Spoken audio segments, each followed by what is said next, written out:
जब हम गुरुजी के पास आते हैं तो हम में से बहुत से लोगों की जो प्रॉब्लम्स होती हैं उसका कहीं ना कहीं हमें सल्यूशन मिलता है। सल्यूशन इन द सेंस कि आपको गुरुजी की गाइडेंस मिल जाती है जिससे आप उस प्रॉब्लम को डील कर पाते हो।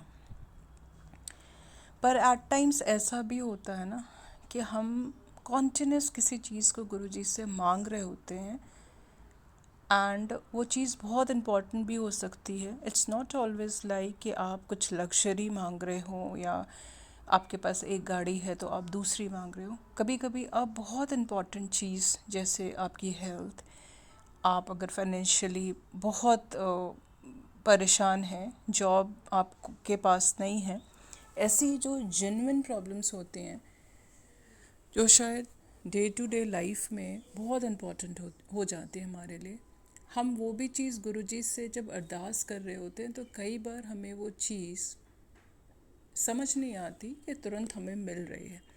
वी कीप ऑन आस्किंग गुरुजी, हम अरदासें करते हैं, सत्संग जाते हैं, जाप करते हैं, सिमरन करते हैं। क- कभी आपने ये सोचा कि ऐसा क्यों होता है?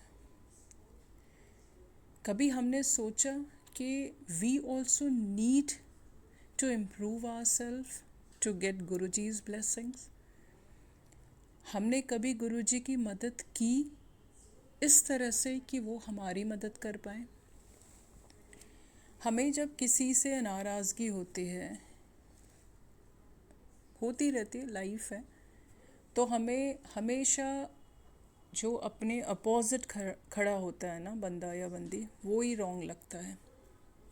हम अपने आप को कभी गलत नहीं देख पाते। हो सकता है कि हम किसी पर्टिकुलर सिचुएशन में गलत ना भी हों, क्वाइट पॉसिबल। उस स्टेज पर हम बस ये सोचते हैं कि उस बंदे या बंदी की ही गलती है and we are wrong nowhere.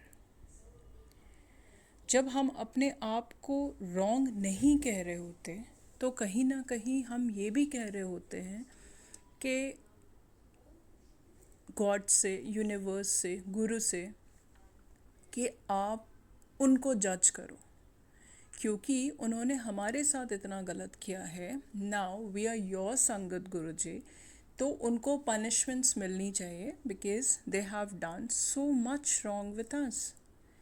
Now the question is कि अगर आपके साथ कोई कॉन्टिन्यूस गलत करता जा रहा है, किसी ने बहुत सारी गलतियाँ आपके साथ एक साइड वन साइडेड रॉन्ग कर रहा है, तो भी क्या दिस इज़ योर राइट?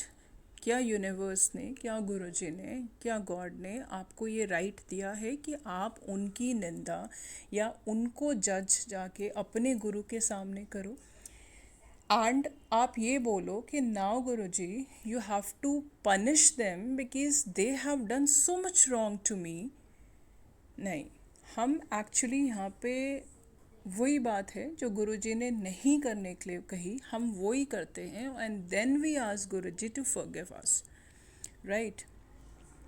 जब आप गॉड से, गुरु से ये कहते हो कि उसने मुझे पनिश किया, नाउ यू बिकम द जज and you punish them, the same time you are asking Guruji कि वो आपको भी आपकी पनिशमेंट्स के लिए उतना ही हार्शली जज करें, राइट?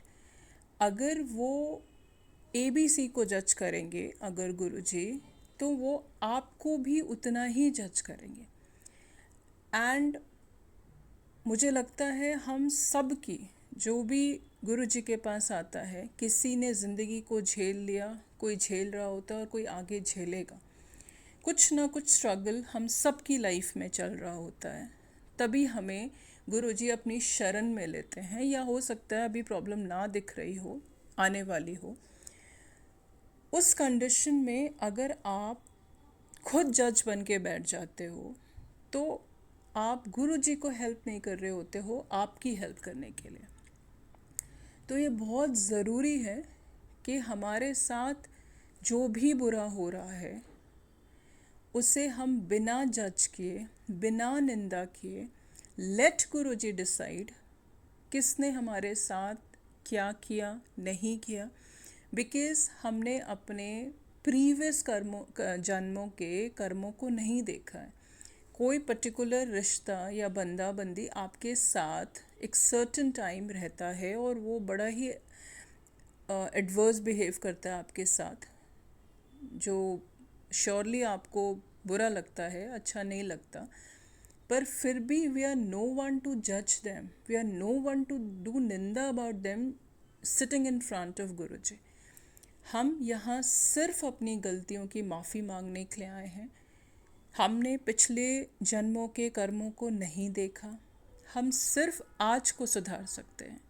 एंड दैट आज सुधारना is only going to help us in a way that Guruji come and guide us in our adverse situations.